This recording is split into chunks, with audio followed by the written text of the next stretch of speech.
Alhamdulillahi wahdah wassalatu wassalamu ala man la nabiyya ba'dah amma ba'd. Yang saya hormati seluruh jajaran PCM Balen, bapak-bapak dan ibu-ibu sekalian yang dimuliakan Allah. Alhamdulillah pada kesempatan ini kita masih dipertemukan oleh Allah Subhanahu wa taala di dalam kajian rutin ketarjian PCM Balen dalam keadaan sehat walafiat.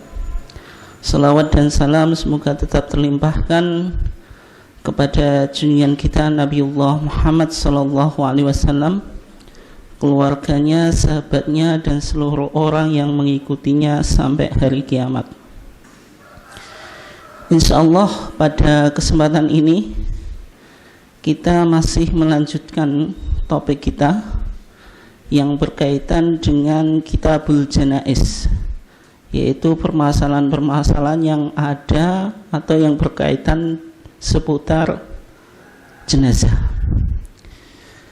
Minggu yang lalu sudah kita kaji tentang as-salat ala ghaibin, yaitu salat gaib.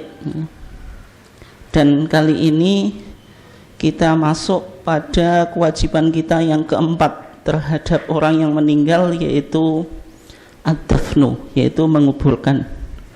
Karena ada 4 kewajiban ya bagi kita terhadap orang yang meninggal. Yang pertama al-ghuslu, yaitu memandikan mayit.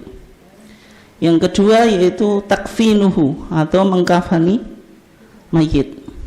Yang ketiga as-salatu alaih, yaitu mensolati mayit. Yang keempat ini yang kita akan bahas, yaitu dafnul mayit, yaitu mengubur mayit. Nah, sehingga kajian kita berkaitan dengan tuntunan menguburkan mayat menurut tarjih Muhammadiyah. Bapak dan ibu sekalian yang dimuliakan Allah, kalau kita lihat di dalam HPT kita, yaitu HPT jilid 1, ada nas atau tag yang merupakan keputusan Muktamar Khusus Tarjih 1/4 abad di Jakarta tahun 1936 ya. Tagnya saya tampilkan itu, nanti kita coba bedah dan kaji poin-poin apa yang sudah dirumuskan oleh Majelis Tarjih yang berkaitan dengan menguburkan mayit. Yang pertama, ketika jenazah sudah disolatkan, maka kita dianjurkan untuk mensegerakan proses pemakaman. Ya, tentu dimakamkan di kuburan gitu. Tapi itu ada anjuran musri'in, dengan mensegerakan. Nah, kenapa kok demikian? Karena perintah mensegerakan penguburan itu sebagaimana yang terdapat dalam hadis rawahul jamaah yang diriwayatkan oleh al-jamaah dari Abu Hurairah, bahwasanya Nabi Muhammad SAW bersabda, asri'u bil janazah. Bisa dibaca bil janazah atau bil janazah. Asri'u, sebuah imperatif atau perintah untuk menyegerakan gitu. Artinya kalau jenazah itu sudah disolati, maka tinggal satu kewajiban bagi kita, yaitu menguburkan. Sehingga kalau membawa jenazah ke kuburan itu perintahnya musri'in, dengan cepat-cepat. Nah, cepat-cepat ini bagaimana? Apakah larinya jinjit kayak orang melakukan tawaf, atau yang penting cepat gitu? Itu khilaf di kalangan para ulama. Kalau misalnya jinjit, takutnya nanti jenazahnya jatuh kan gitu. Nah, sehingga ukuran cepat ini di dalam tarjih tidak dijelaskan. Yang penting cepat ya. Termasuk mensegerakan jenazah ya, sehingga dalam fatwa kita setelah jenazah itu disolati ya tidak ada anjuran untuk mendoakan lagi. Kemarin kan sudah kita bacakan fatwanya, meskipun ini yang kita belum bisa melakukan karena mungkin jamaahnya masih campur itu, yang betul-betul versi Muhammadiyah ya. Kalau setelah jenazah disolati ya kerandanya diangkat, tapi secara umum didoakan lagi. Dan ketika didoakan lagi itu yang pertama berlawanan dengan hadis ini, asri'u bil jenazah. Jenazah itu suruh disegerakan. Yang kedua, kalau didoakan lagi itu ada semacam anggapan bahwasanya doa setelahnya itu lebih mustajab daripada doa yang kita lakukan lewat sholat jenazah. Padahal inti mendoakan jenazah itu ya lewat sholatnya itu. Dan sehingga dalam fatwa kita ketika majelis tarjih ditanya, adakah tuntunan mendoakan jenazah setelah disolati? Jawabannya apa kemarin? Tidak ada, karena tidak ditemukan di dalam hadis gitu. Yaitu apalagi misalnya ditahlili itu malah memperlambat lagi kan gitu. Oke. Nah, kenapa kok jenazah itu dianjurkan untuk disegerakan? Padahal orang meninggal itu ada dua potensi atau kemungkinan. Dia yang pertama mayitnya itu atau jenazahnya itu solihah, orangnya soleh. Yang kedua dia tolihah, namanya soleh kan toleh, sehingga jadi bahasa Indonesia tolah toleh itu ya. Kalau bahasa Jawa ya. Artinya orang tolah toleh itu nggak tahu apa-apa. Orang yang soleh, fal ya'mal amalan solihan, kan dulu kita sudah kaji. Amalan solihan itu amalan yang baik, yang sesuai, yang digariskan oleh agama kan. Maka di sini Nabi memberikan taklil. Taklil itu alasan, karena ketika Nabi menjelaskan hukum itu terkadang dikasih alasannya, terkadang tidak. Tapi dalam hadis ini kenapa kok ada anjuran untuk mensegerakan? Itu dijelaskan alasannya Nabi. Fa in kanat sholihatan, kalau jenazahnya itu soleh, orangnya soleh, qarabtumuha ilal khair, kamu akan mensegerakan dia kepada sebuah kebaikan. Nanti dia dikubur itu juga dapat nikmat kan. Sehingga ungkapan yang sering disampaikan oleh para kiai itu kubur itu raudhatun min riyadil jinan atau hufratun min hufarin niron. Ada dua kemungkinan, kuburan itu bisa menjadi taman daripada taman-taman surga, atau bisa menjadi lubang dari lubang-lubang neraka. Artinya ada kenikmatan di dalam kuburan dan juga ada azab gitu. Artinya kalau jenazahnya itu baik, kita mensegerakan kepada sebuah kebaikan. Mensegerakan kepada sebuah kebaikan itu dianjurkan atau tidak? Ya dianjurkan, karena wasari'u ila maghfiratim mirabbikum gitu. Nah, bagaimana kalau jenazahnya itu ternyata wa in kanat ghairu dzalik, kalau tidak soleh tadi. Wa in kanat ghairu dzalik itu maksudnya wa in kanat tolihatan, kalau jenazahnya itu toleh, bukan soleh. Fasyarun, maka keburukan, tad'unahu an riqabikum, maka keburukan kamu lepas dari pundak kamu sekalian. Artinya kewajiban kita selesai, karena namanya mayit, baik dia soleh maupun toleh, selama dia muslim, kita kewajiban 4 hal itu. Ya termasuk yang paling akhir menguburkan. Artinya kalau mayit sudah dikuburkan, kewajiban kita sudah selesai. Tapi kalau jenengan belum menguburkan, ya berarti kita masih punya tanggungan atau kewajiban. Itu yang dijelaskan Nabi tentang apa? Perintah mensegerakan apa? Mayat itu dikuburkan. Sehingga kalau kita lihat misalnya dalam fikih Syafi'i pun itu sama ya. Di dalam kitab Umdatu As-Salik yang ditulis oleh Syekh Ibnu Naqib, di sana dikatakan wal yubadir mongko becik agi-agi sira. Agi-agi itu apa?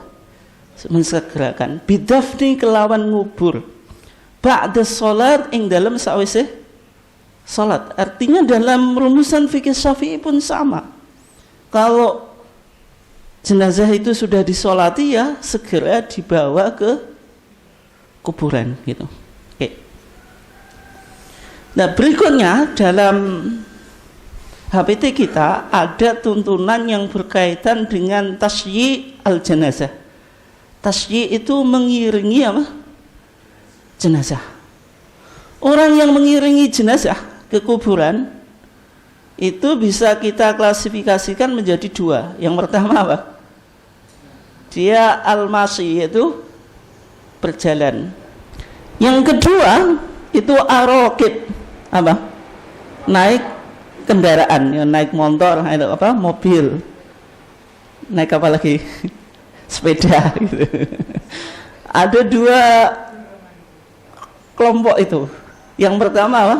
Yang berjalan dengan kaki, yang kedua berkendaraan.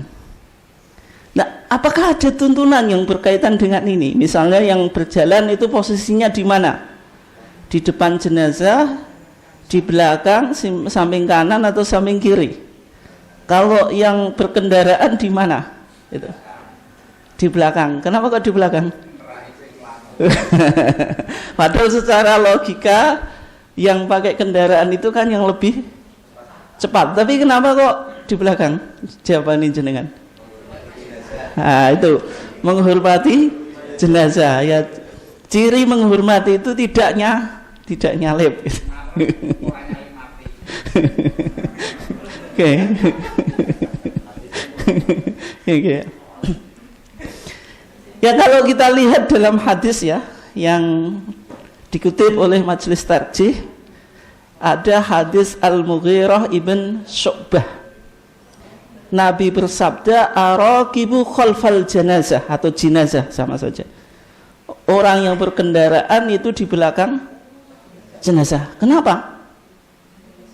Ya tadi alasan diantaranya untuk menghormati. Tanda menghormati berada di belakang. Meskipun yang berkendaraan itu kan berpotensi cepat kan itu. Lebih cepat daripada orang yang berjalan. Nanti kalau yang berkendaraan itu di depan, bisa-bisa mayatnya apa? Carry itu. Yang kedua, yang namanya orang mengikuti atau mengiringi itu secara umum ya apa?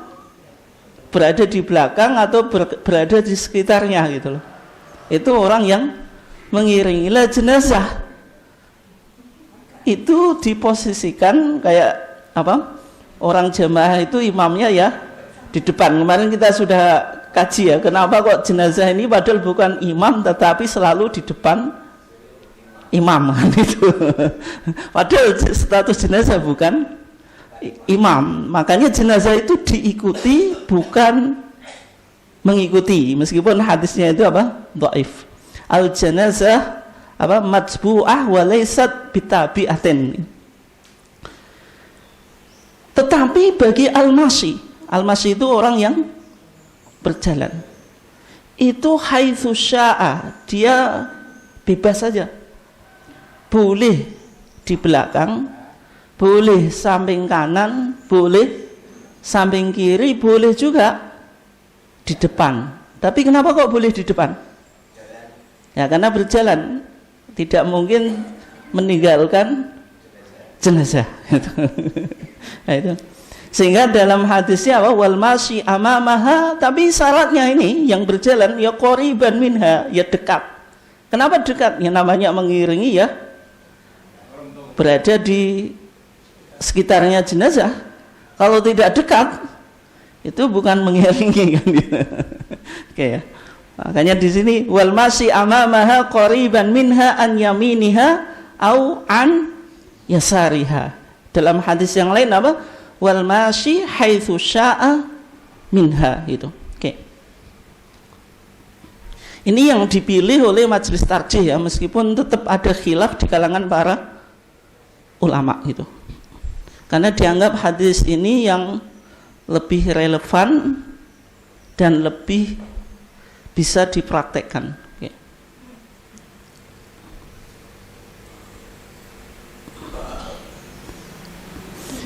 Kemudian ketika mengiringi jenazah ini kita dianjurkan untuk somitin. Somitin itu untuk diam. Ini mungkin agak berbeda dengan realita di masyarakat ya. Biasanya di masyarakat itu bekician atau guyon ya. Nah, kenapa kok demikian? Karena di dalam hadisnya disebutkan innallaha yuhibbu as-sumta inda thalathin. Sesungguhnya Allah mencintai as-sumta, diam, inda thalathin, dalam 3 hal. Di antaranya apa? Indal jenazah, yaitu ketika mengiringi jenazah. Kenapa kok diam? Karena adanya kematian itu kan sebagai apa? Momen untuk refleksi. Kita berpikir bahwasanya suatu saat kita juga akan menyusul. Yang kedua itu kan momen berkabung ya. Dalam artian jangan sampai ada orang yang meninggal kita malah apa? Menunjukkan ekspresi kegembiraan gitu. Itu yang ditanamkan oleh Islam. Jadi kita melakukan refleksi bahwasanya kita juga akan menyusul. Yang kedua itu ya momen berkabung tadi. Ada saudara kita yang sedih ya, ekspresi kita ikut apa? Empati, tidak malah kegembiraan. Itu yang diajarkan oleh Islam. Oke. Dan kalau kita jelaskan tasyik, yaitu mengiringi jenazah. Apakah ini berlaku untuk laki-laki dan perempuan? Padahal kita sudah bahas apakah boleh wanita mengikuti sholat jenazah. Kesimpulannya apa? Boleh. Kenapa kok boleh? Ketika Nabi meninggal, siapa yang mensolati? Nah, kemudian pertanyaan yang susah dijawab kemarin apa? Siapa yang menjadi imam? Nah, bingung jenengan jawabnya. Ada yang jawab Abu Bakar, ada yang menjawab Umar, ada Utsman atau Ali. Ya. Padahal jawabannya apa? Tidak ada. Gitu. Dan ketika itu yang mensolati ya semua sahabat. Gitu. Tapi diawali sahabat yang laki-laki, tapi sholatnya apa? Munfaridin, secara sendiri. Kemudian disusul oleh asibyan, yaitu anak tapi laki-laki, anak-anak laki-laki. Kemudian apa? An-nisa, yaitu para wanita atau wanita gitu. Artinya yang mensolati jenazahnya Nabi juga dari kalangan wanita. Yang kedua, tidak ada seorang, hadis yang sudah kita bahas dulu ya, tidak ada seorang muslim yang mati kemudian yang mensolati apa? Ummatun minal muslimin, umat kelompok dari muslimin kan, meskipun tidak disebut apa? Minal muslimat kan? Tapi ummah itu, kelompok itu yang mencakup laki-laki dan perempuan, karena hadis ini menggunakan sighatu apa? Taghlib, yaitu apa? Redaksi general yang mencakup sebenarnya laki-laki dan perempuan, meskipun Nabi seolah-olah apa? Hanya menyebutkan kelompok laki-laki, tapi ummah itu kan ya berlaku untuk laki-laki dan perempuan, sehingga kita memahami teologi berjamaah itu wal takum minkum ummah. Ummah itu ya laki-laki dan perempuan, sehingga di Muhammadiyah ya ada Aisyah kan itu. Bukan berarti ummatun itu laki-laki saja, sehingga yang Muhammadiyah saja, Aisyah tidak boleh membentuk kelompok. Oke. Yang kedua, praktik yang dilakukan oleh Aisyah ketika meninggalnya Sa'ad ibn Abi Waqqas, itu Aisyah meminta jenazahnya dibawa ke masjid untuk apa? Supaya dia mensolati. Artinya wanita boleh melakukan sholat jenazah gitu. Tapi kalau mengiringi jenazah boleh atau tidak gitu? Boleh atau tidak? Mengiringi ikut juga gotong jenazah. Nah, kuat dulu jenengan. Oke. Nah, itu. Maka dalam pandangan tarjih itu wanita tidak dianjurkan untuk apa? Ikut mengiringi jenazah itu. Nah, alasannya apa? Hadis Ummu Atiyah. Hadis apa? Ummu Atiyah. Kata Ummu Atiyah, nuhina anitiba'il janais. Nuhina, kami dilarang. Ini fiilnya fiil apa ini? Masih no? Nuhina itu maklum atau majhul ya? Hah? Majhul, yaitu kata kerja apa? Pasif atau pasif atau aktif? Pasif. Nuhina anitiba'il janais. Kami dilarang dari mengikuti jenazah. Ini kan statementnya siapa? Statementnya Ummu Atiyah. Padahal yang bisa dijadikan hujah, sumber landasan hukum, itu statementnya siapa? Rasulullah atau Nabi, perkataannya Nabi. Ini masalahnya pernyataannya Ummu Atiyah, tapi kenapa kok kita jadikan dasar hukum? Padahal perkataan seorang sahabiyah atau apa, sahabat perempuan atau sahabat secara umum itu kan tidak bisa dijadikan sumber hukum. Itu kenapa? Atau dalam hadis dilihat dari sampainya riwayat itu, kalau hadis itu sampai pada Rasulullah disebut hadis apa? Marfu. Kalau sampai pada sahabat disebut apa? Mauquf. Kalau sampai pada tabi'in disebut apa? Maqtu'. Nah, hadis ini cuma sampai pada Ummu Atiyah, artinya tidak statusnya marfu, tapi apa? Mauquf. Tapi kok kita jadikan dasar hukum? Gimana itu? Karena ini nuhina, kami dilarang. Nuhina itu fa'ilnya atau apa? Orang yang melarang kan dibuangkan. Yang melarang siapa? Ya, karena kalau ada redaksi semacam ini, nuhina, kami dilarang, tidak mungkin dipahami yang melarang selain Nabi. Sehingga nuhina anitiba'il janais itu meskipun hadisnya mauquf sampai pada Ummu Atiyah saja, tapi fi hukmil marfu, statusnya marfu sampai pada Nabi. Karena apa?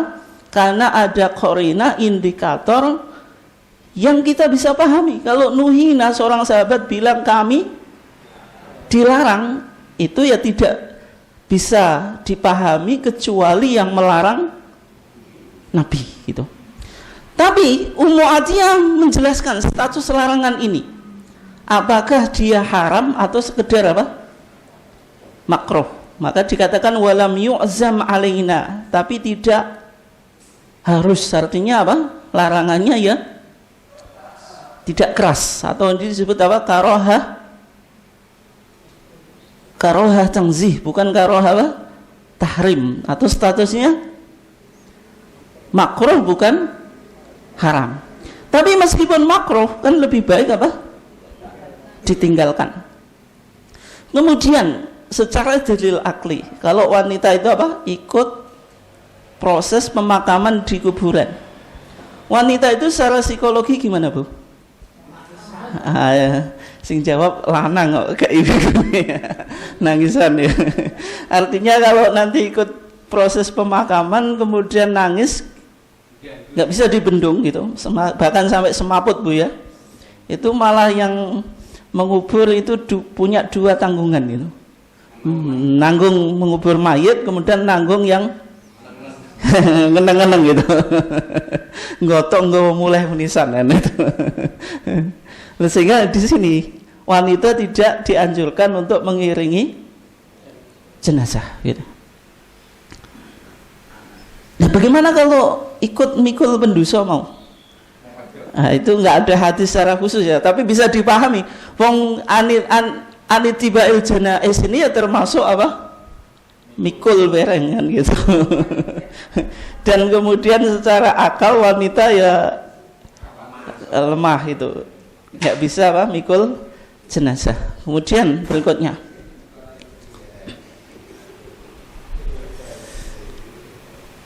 kalau kita melihat jenazah itu lewat, apa yang harus kita lakukan gitu? Atau sebelumnya dulu saya bahas. Kalau kita ikut mengiringi jenazah tadi, apakah ketika sudah sampai di kuburan kita posisinya tetap berdiri saja atau boleh duduk? Atau kapan waktu kita dianjurkan untuk duduk atau bebas saja gitu? Nah, dalam pandangan majelis tarjih itu dikatakan, dan janganlah kamu duduk sehingga jenazah itu diletakkan. Tapi bahasa majelis tarjih masih umum. Diletakkan maksudnya apa itu? Kerandanya itu diletakkan di tanah, atau mayitnya diletakkan di liang lahat gitu. Mana itu? Kalau kita lihat hadisnya ya, famanittaba'aha, siapa yang mengikuti jenazah, fala yaqut, maka janganlah duduk hatta tudha'a, sampai jenazahnya itu diletakkan. Diletakkan di mana? Diletakkan di tanah.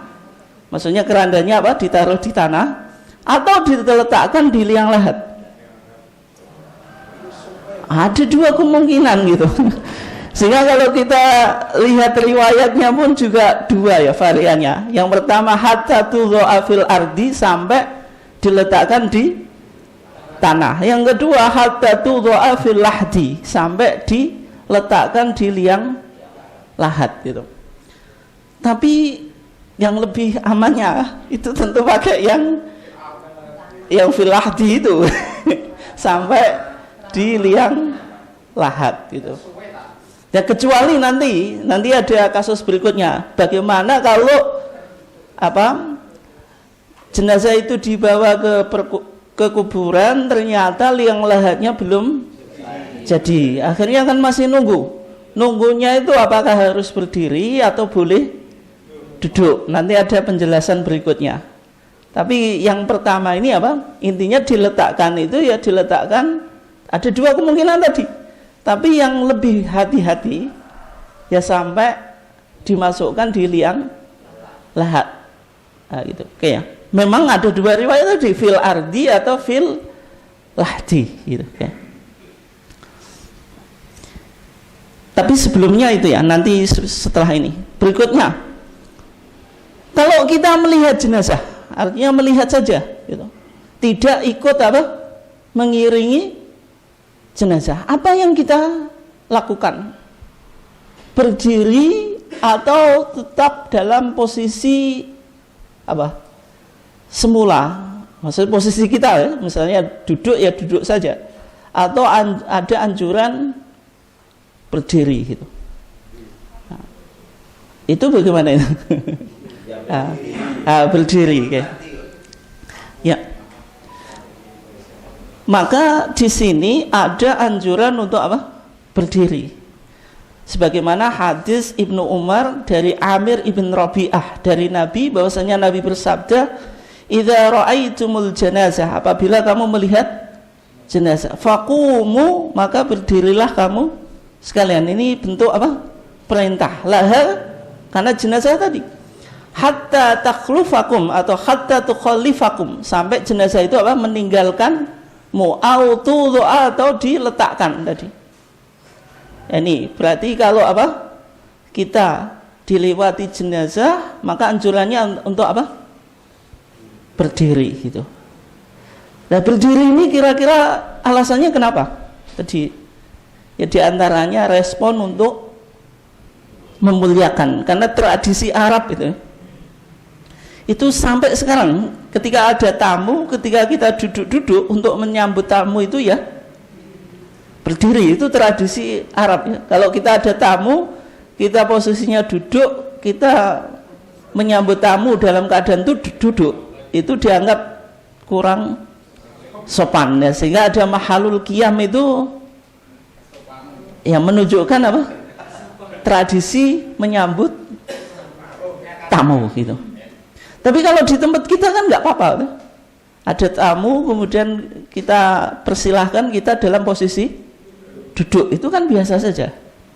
Tapi di tradisi Arab itu untuk memuliakan orang itu berdiri gitu. Dan kemudian al janazah di sini itu janazah secara umum atau secara khusus? Apa ini Mas Yeno? Janazah ini alnya al apa? Alil ahdi atau apa itu? Kalau alil ahdi itu ya untuk jenazah muslim saja, atau al lil istighraq misalnya untuk mencakup semua jenazah, atau jenazah apa ini? Al jenazah di sini alnya itu umum, artinya semua jenazah, tidak harus jenazah yang muslim. Kenapa kok kita pahami alnya ini umum? Karena dalam hadis Sahal ibn Hunayf itu dijelaskan ketika Nabi dilewati jenazah, Nabi berdiri. Oleh sahabat ditegur, ya Rasulullah, innaha janazatu Yahudiyin. Ya Rasulullah, kenapa engkau berdiri padahal dia jenazah Yahudi? Maka Nabi menjawab apa? Alaisat nafsan. Bukankah jenazah ini dia manusia atau punya jiwa? Nah, ini alasannya Nabi. Artinya selama dia manusia maka ia tetap dimuliakan. Berarti memuliakannya dari segi apa? Humanisme, kemanusiaannya, bukan pada keyakinannya. Kalau keyakinannya jelas gitu. Tapi sisi-sisi apa? Sisi apa? Kemanusiaan. Nah, ini kan termasuk ajaran apa? Toleransi dan humanis dalam pandangan apa? Islam. Ketika jenazah Yahudi itu lewat, Nabi tetap apa? Berdiri gitu. Oke. Tapi apakah Yahudi saja atau semua orang yang apa? Apakah semua orang yang beda agamanya dengan Islam? Hadisnya kan sahabat jawab apa? Innaha janazatu Yahudiyin. Tapi apakah ini bisa dipahami khusus jenazah Yahudi saja atau semua jenazah non Muslim? Itu gimana itu? Ya, kenapa kok itu? Kalau ro'ay tumul jenazah itu kan dispesifik, itu jenazahnya kaum muslimin, tapi dikhususkan kepada jenazah Yahudi. Misalnya jenazah orang yang melakukan tindakan kesyirikan, itu apa kita juga wajib menghormatinya atau tidak? Ya. Misalnya dia adalah tokoh-tokoh musyrik, dia melakukan misalnya penyembah berhala, itu sudah kita ketahui. Dan itu kan saya rasa sudah masuk dalam konteks al-janazah yang sudah ada alnya tadi. Karena kalau dia seorang Yahudi itu adalah agama yang pernah dicontohkan pada waktu itu. Karena dihormati mayit karena dia beragama. Kalau sudah menganggap tidak ada Tuhan, misalnya jenazahnya orang komunis, itu saya rasa sudah tidak masuk dalam konteks al-janazah tadi yang perlu kita hormati. Menarik ya analisanya. Oke. Yang pertama ada ungkapan innaha janazatu Yahudiyin. Ini waqi'u halin, peristiwa insidental atau dia ta'lil atau ilah. Ilahnya itu alaisat nafsan, bukankah jenazah ini punya jiwa?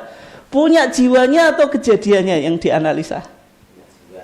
Kan ada dua alasan. Hadis ini sababul wurudnya kan demikian. Ketika Nabi berdiri maka ditegur oleh sahabat itu. Sahabat bilang innaha janazatu Yahudiyin. Ini kebetulan yang lewat memang jenazah Yahudi.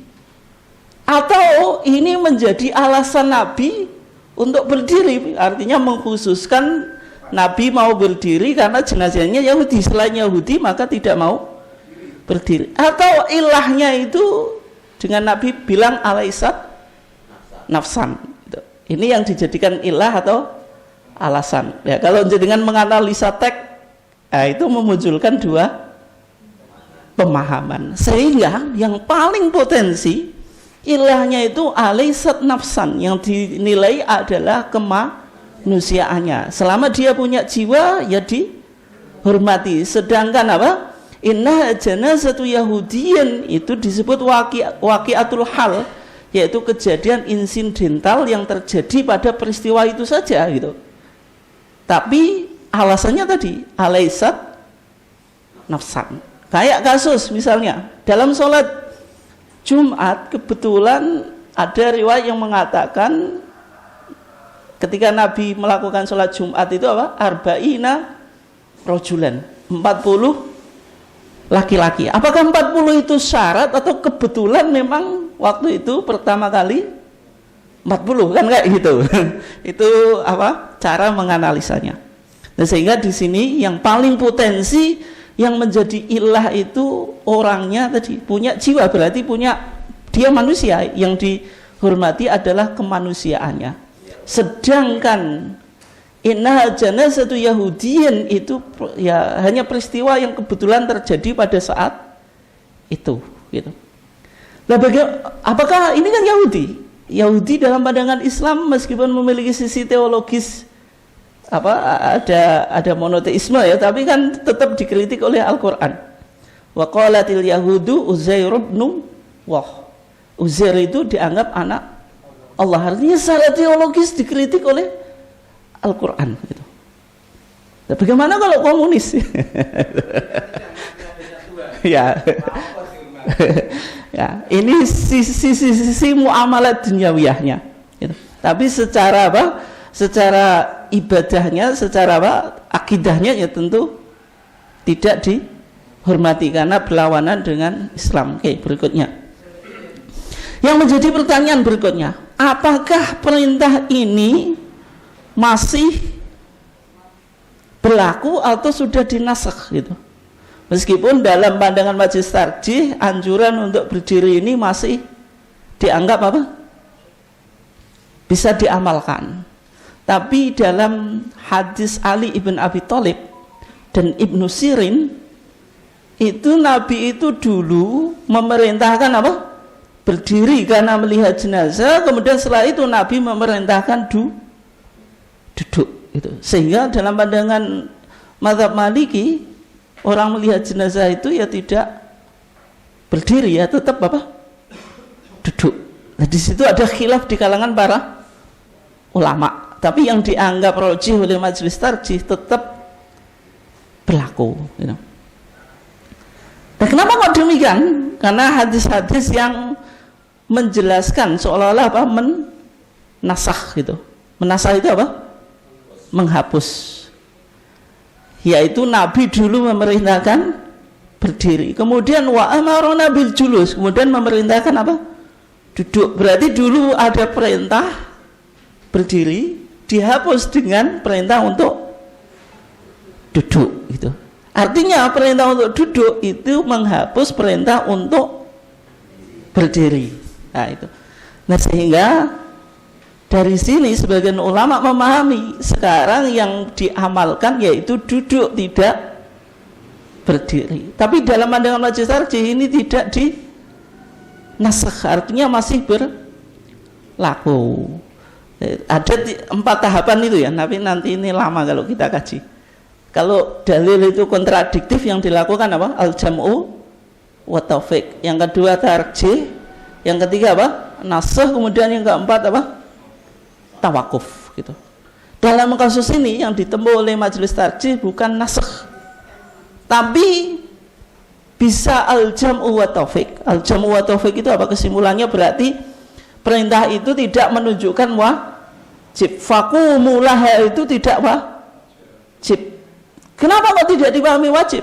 Karena Nabi di akhirnya memerintahkan untuk duduk gitu.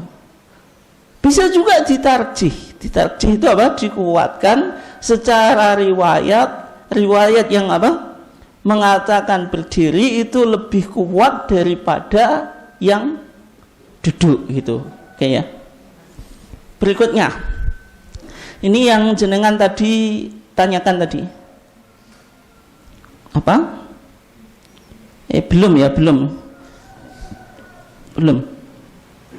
Oke, berikutnya ketika apa? Mayit sudah sampai di kuburan, tentang apa? Bagaimana membuat kuburan atau makam itu. Anjurannya itu kuburannya lubangnya yang baik dan dalam. Baik dan dalam. Jadi kalau kita dalam itu, ukuran dalam itu apa gitu? Nah itu diantara alasannya ya. Kenapa kok ada anjuran untuk dalam? Karena ketika mayit dikubur itu, ketika dikubur dalam itu faedahnya dua. Yang pertama apa? Baunya tidak tercium. Yang kedua, aman dari binatang yang buas, sehingga nggak ada binatang buas yang dukir gitu, nggak ada sumanto gitu. Sumanto kalau kuburannya apa? Dalam itu mau gali juga susah. Oke. Itu kenapa kok ada anjuran untuk dalam? Tapi kedalamannya ini berapa gitu?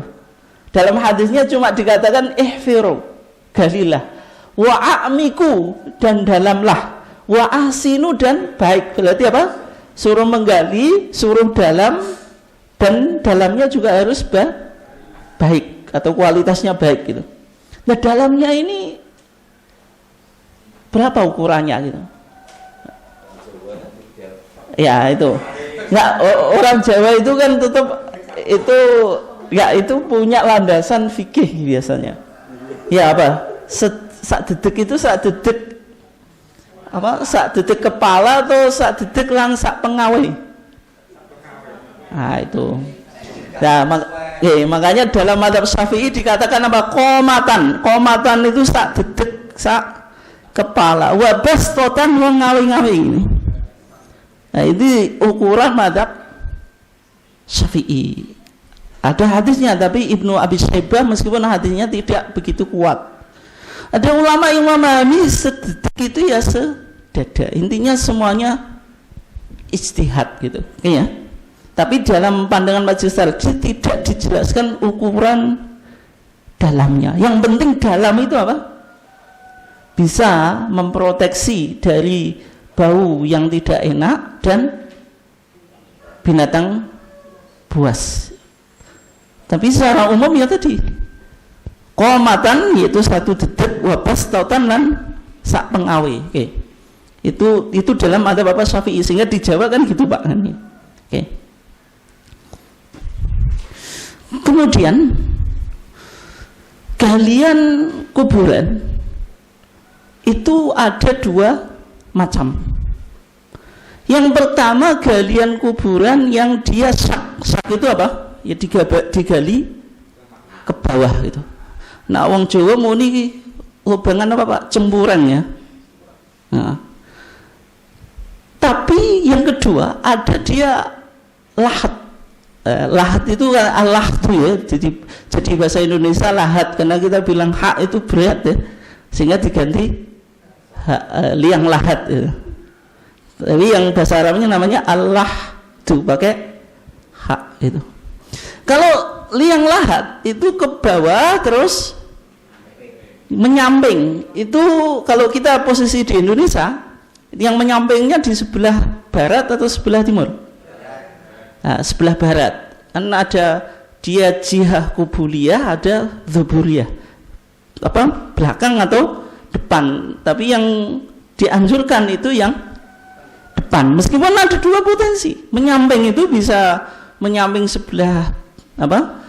Belakang atau bisa depan. Tapi yang diambil yang di sisi apa? Kiblatnya itu. Yang depannya itu. Itu berarti ke bawah terus begini. Orang Jawa bilang Pak, sing landak. Landak itu enggak tahu, mungkin saya pikir itu karena kayak lenge apa? Landak itu. Itu yang disebut apa? Liang lahat. Nah, kenapa kok ada anjuran menggali kuburan dengan model lahat? liangnya lahat. Kenapa kok nggak sak ke bawah saja? Padahal umumnya orang menggali itu ya ke bawah. Kenapa Pak kira-kira? Malah sing pina itu malah ke bawah tuh Bu. Ke bawah nggak usah, ke samping itu yang lebih mudah gitu. Nah, nek dicepit mau malah harus kasih papan juga Pak ya. Kan malah ribet gitu.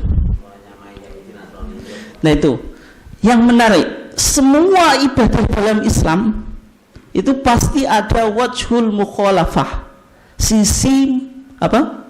Menyelisih tradisi orang selain Islam.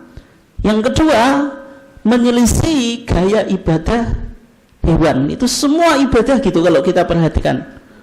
Contoh yang dari awal dulu ya, yang kedua dulu ya, supaya tidak sama dengan gaya ibadah hewan. Ketika kita mau sujud, Nabi bilang apa? Idza sajada ahadukum fala yabruk kama yabrukul ba'ir. Kalau kamu mau sujud, janganlah turun sebagaimana menderumnya atau jerumnya unta. Nggak boleh beribadah model sujud, turun sujud unta.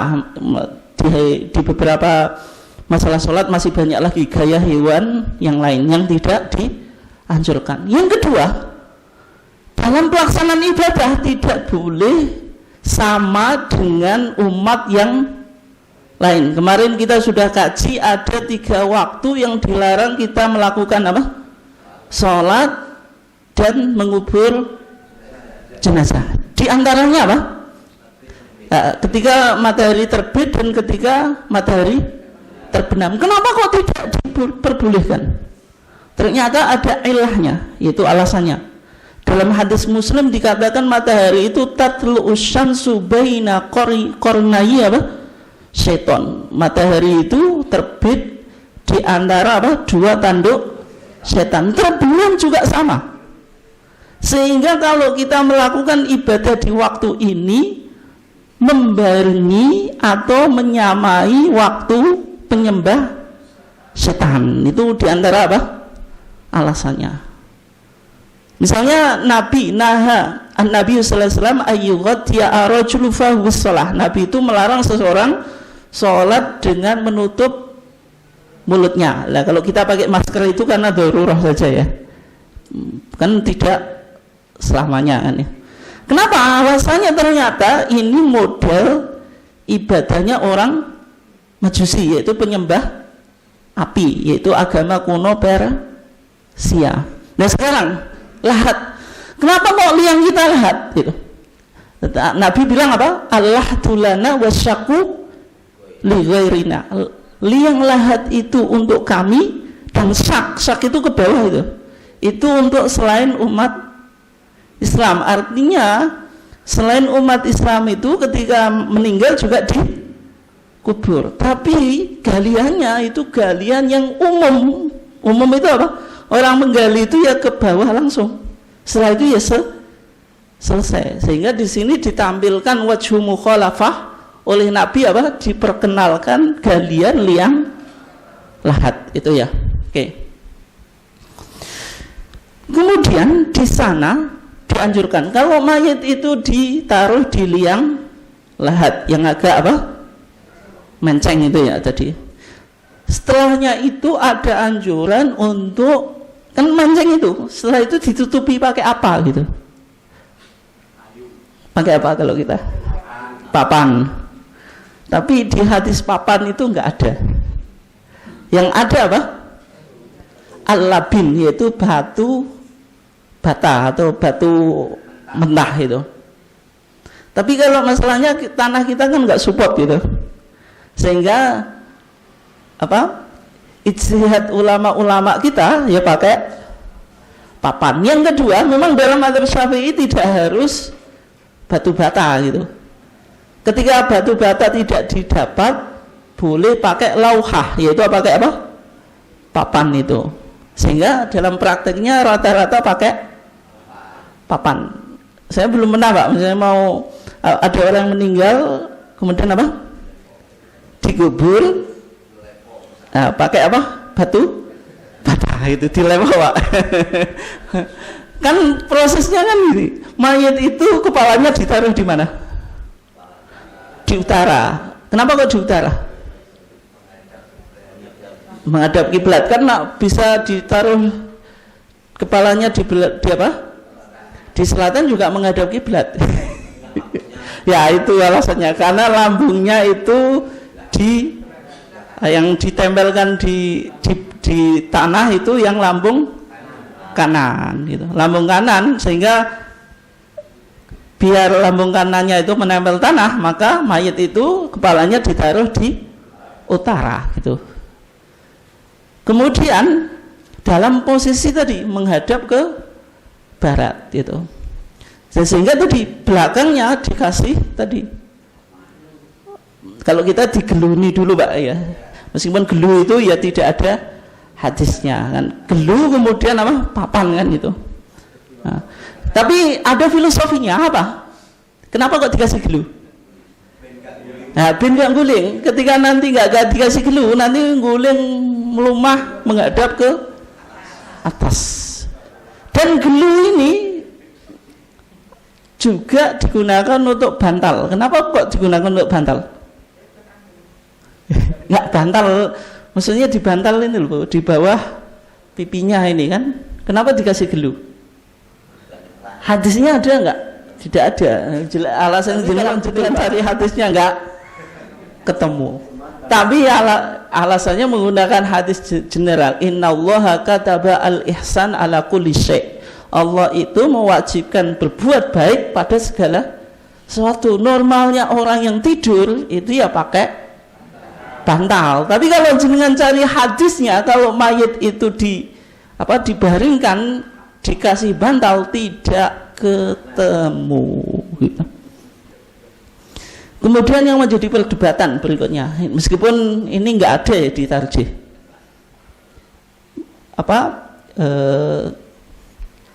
tali kafan gitu, diberi atau enggak gitu.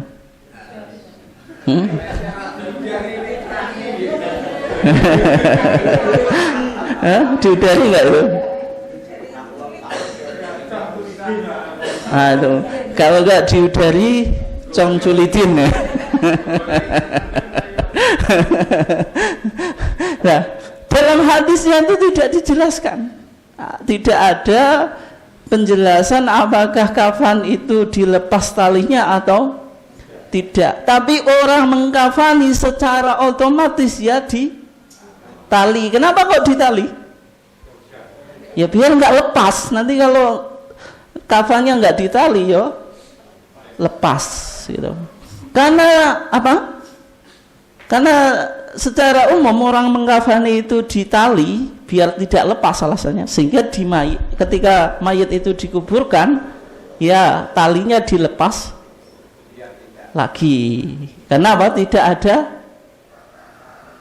ada apa? Perintah untuk nali. Tapi kalau tidak ditali ya pasti lepas gitu. Itu saja perdebatannya. Meskipun ada teman-teman ya yang bilang pokoknya mayat itu apa? Kalau dikubur ya tidak usah dilepas talinya. Tapi kalau rumusan fikih ada semacam itu, melepas. Semuanya kalau dicari dalil secara nas tidak ditemukan dalilnya secara logika tadi, karena tidak diperintah untuk menali, dan sedang orang mengkafan itu biar tidak lepas ya umumnya ya di tali, sehingga kalau mayat itu sudah sampai di kuburan ya dilepas lagi itu ya. Oke, itu saja perdebatannya. Oke, berikutnya, kalau mayat itu dimakamkan di mana? Di sebarang tempat atau di kuburan Muslim? Kalau HPT kita bilang apa? Fi maqbaratil muslimin, di kuburan kaum Muslim. Kenapa kok di kuburan umum bukan tanah pribadi? Kenapa Pak? Oh gitu. Ya biar apa? Biar mudah untuk berziarah, dan di situ apa? berkumpul semua ahli kubur gitu. Tapi yang menjadi masalah jangan ada nggak dalilnya kalau orang meninggal itu perintah Nabi bilang kalau mengubur itu fi maqbaratil muslimin, sedangkan dikubur dimanapun kan selama apa esensi mengubur itu sudah sesuai dengan esensinya kan boleh-boleh saja. Artinya mengubur itu kan tadi untuk apa? Biar baunya tidak tercium, yang kedua apa? Aman dari serangan binatang buas. Itu kan tidak harus di komplek atau perkuburan muslim gitu. Bisa juga di semua tempat kan gitu. Tetapi yang dianjurkan itu fi maqbaratil muslimin. Kenapa demikian? Padahal tidak ditemukan hadisnya gitu. Sehingga dalam HPT kita itu cuma dikatakan liwuku idzalika fil qurun ats-tsalats, karena hal itu sudah dipraktekkan di generasi 3 generasi, yaitu generasi di masa Nabi, di masa sahabat dan tabi'in. Sehingga Muhammadiyah itu yang mengikuti salaf soleh.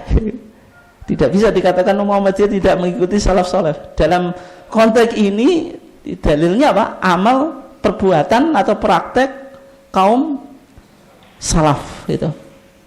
Meskipun tidak ditemukan statement yang langsung dari Nabi kalau mengubur itu di kuburan muslim, tapi praktik yang dilakukan oleh para sahabat dan Nabi ketika itu ya di kuburan muslim. Oke ya. Berikutnya ini mungkin yang terakhir ya. Ketika tadi mayit mau dimasukkan ke liang lahat, itu dari sisi mana Pak? Nah, ya, maksudnya dari kepala kuburan atau kaki kuburan? Ya, maksudnya ini ada orang yang tanya juga, masa kuburan ada kepala dan kakinya? Maksudnya kepala kuburan atau kaki kuburan itu sesuai dengan posisi mayitnya, di mana kepala mayit, di mana kaki mayit, di sisi mana? Berarti kalau masukkan dari kaki kuburan, kalau kita di sebelah selatan gitu. Yang dimasukkan kepalanya dulu atau kakinya dulu? Kepala dulu gitu. Logikanya apa Pak? Logikanya apa? Enggak, ini dalil akal saja. Apa? Kalau bayi, bu, kalau jenengan punya bayi itu yang keluar kakinya dulu atau kepala? Kalau jenengan brosot itu kepalanya dulu atau kakinya dulu? Nah, kebanyakan kepala. Sehingga yang umum itu ya kepalanya dulu, baik masuk atau keluar gitu kayaknya. Nah di sini kepalanya dulu yang dimasukkan, hanya saja ketika memasukkan dari kaki kuburan. Kemudian kenapa kok demikian? Ini hadis Abi Ishaq ya. Al-Haris itu mewasiatkan supaya Abdullah ibn Yazid mensolati. Fasalla alaih, terus Al-Haris mensolati Abi Ishaq. Thumma adkhalahu al-qabra. Kemudian apa? Memasukkan ke kubur min kibali rijlayi al-qabri, dari sisi 2 kaki kuburan. Waqala, kemudian Haris berkata, hadza minas sunnah. Ini kayak kasus tadi, hadis Ummu Atiyah. Ini perbuatan siapa? Al-Haris. Haris itu siapa? Sahabat. Padahal kan perbuatan sahabat. Kalau Ummu Atiyah tadi apa? Perkataan sahabat. Ini perbuatan sahabat. Perbuatan sahabat kok dijadikan landasan hukum? Karena ini ada korina, indikator dari Nabi. Ketika sahabat bilang hadza minas sunnah, maka sunnah ini tidak bisa dipahami kecuali sunnahnya Nabi, tidak mungkin sunnahnya sahabat. Meskipun ini perbuatan sahabat, sehingga apa? Bisa dijadikan sumber hukum. Oke. Kemudian orang yang memasukkan ke kuburan tadi membaca doa. Bismillahnya, doanya apa? Bismillah wa ala millati Rasulillah. Bisa juga bacanya Bismillah wa ala sunnati Rasulillah. Tapi kalau yang ditarjih wa ala millati Rasulillah, maksudnya Bismillah saya memasukkan mayit. Cara menakwilnya Bismillah apa? Udkhilu al mayit. Karena setiap perbuatan yang baik kan diawali dengan Bismillah. Kalau ini kita makan Bismillah berarti apa? Saya makan, takwilnya apa? Bismillah itu berarti apa? Saya makan dengan membaca Bismillah. Maksudnya akulu bi Bismillah gitu. Kalau kita konteksnya di sini memasukkan mayat berarti Bismillah saya memasukkan mayat. Wa ala millati Rasulillah maksudnya saya mengubur mayat sesuai dengan tuntunan atau ajaran Rasulullah. Oke. Ini satu lagi ya, satu lagi. Kalau tadi jenazah atau kuburan sudah diratakan, itu ada anjuran supaya orang yang dekat dengan makam tadi itu menaburkan tanah di arah kepala sebanyak 3 kali. Nah, ini kalau orang Muhammadiyah jarang mempraktekkan karena sudah dipraktekkan tetangga sebelah gitu. Ini di HWT kita malah ada anjuran demikian gitu. Cara menaburkan tanahnya itu pakai dua ini telapak tangan ya, meskipun ini ijtihad ulama nggak ada hadisnya ya. Kalau Imam Nawawi bilang ambil tanah kemudian pakai 2 telapak tangan kemudian dilemparkan ke arah kepala kuburan tadi. Nah hadisnya apa? Hadis Abu Hurairah anna Nabiya shalla ala janazatin. Nabi itu sholat di atas jenazah. Thumma ata qabrul mayyit. Kemudian Nabi mendatangi kuburan mayit. Fahatha alaih, maka Nabi menaburkan atas mayit tadi min kibali raqsihi, dari sisi kepalanya, salasan 3 kali. Tapi dalam mazhab Syafi'i ketika menaburkan tanah ke arah kepala mayit tadi itu ada doanya gitu. Doanya yaitu membaca surat Toha gitu. Ketika taburan pertama bilang minha khalaqnakum, minha dari tanah, khalaqnakum kami menciptakan kamu sekalian. Maksudnya manusia itu dijadikan dari tanah. Wa fiha nu'idukum, dan di dalam tanah kami mengembalikan kamu sekalian. Maksudnya manusia dari tanah dikembalikan ke tanah itu. Artinya mengubur manusia itu ya di tanah, tidak bakar dan sebagainya. Di taburan yang ketiga, wa minha nukhrijukum taratan ukhra, dan dari tanah itu Allah nanti akan membangkitkan kamu sekalian sekali lagi. Kan manusia itu dulu tidak ada, diciptakan dari apa? Tanah, dari tanah hidup di dunia, kemudian meninggal dikembalikan ke tanah, kemudian dibangkitkan dari tanah itu menuju kehidupan yang abadi, baik di surga atau di neraka itu.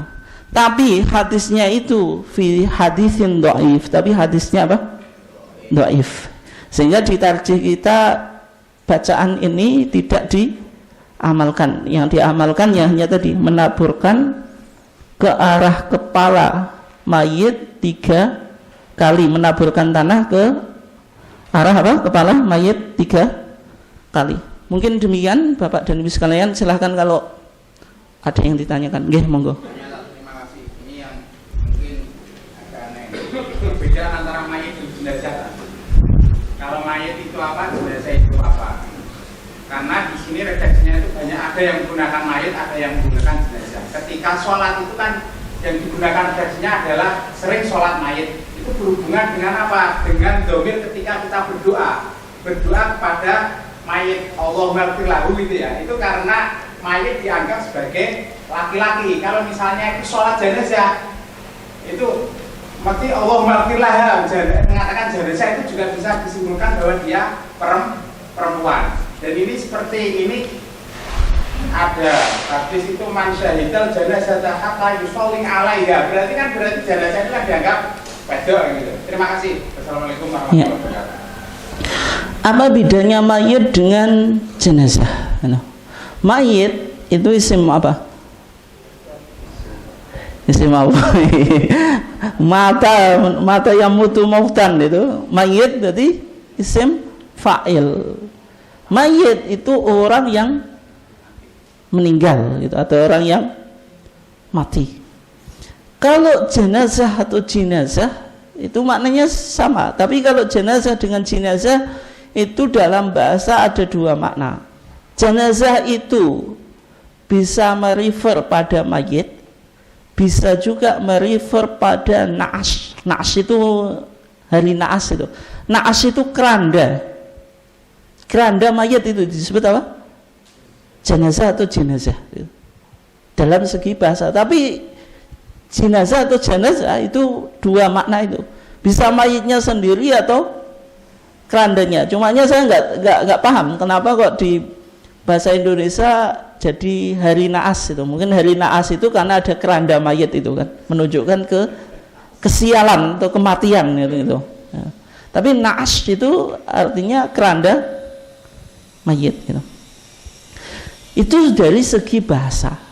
Tapi kenapa kok kalau kita mendoa tadi Allahumma ighfir lahu warhamhu wa'afi wa'fu anhu wa akrim nuzulahu wa wasi' madkhalahu, kita sudah bahas doa ini bisa dirubah bisa tidak, meskipun dalam pandangan majelis tarjih tidak usah dirubah itu.